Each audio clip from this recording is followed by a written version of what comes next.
আসসালামু আলাইকুম, সবাই কেমন আছেন? আশা করি ভালো আছেন। আমি আলহামদুলিল্লাহ ভালো আছি। তো আজকে মলা মাছ রান্না করব।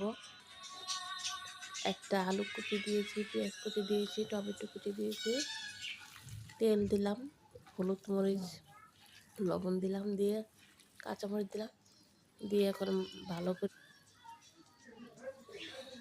করে এখন মুখে নিব। নিয়ে আমি মলা মাছ কাটা ধোয়া মলা মাছগুলো এখন আমি দিয়ে দেবো।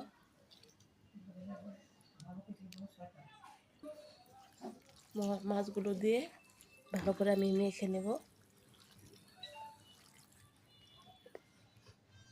দিয়ে সামান্য পরিমাণে একটু পানি দিয়ে দিব,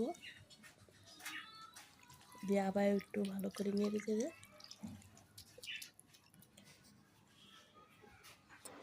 এখন আমি চুলাতে বসিয়ে দিলাম, দিয়ে আমি ঢাকনাতে ঢেকে দেবো। তারপর কিছুক্ষণ পরে আবার উঠান করে দেখে দেখলাম লবণটা ঠিক আছে কিনা, ধনিয়া পাতা দিয়ে দিলাম। রোজা মাছ কিছু খেয়েছি ইচ্ছা করে না, তো গোড়া মাছ হলে ভালোই হয়। যখন কত সুন্দর কালার হয়েছে। তো ভিডিওটা কেমন লাগলো? আশা করি ভালোই লাগলো। আসসালামু আলাইকুম।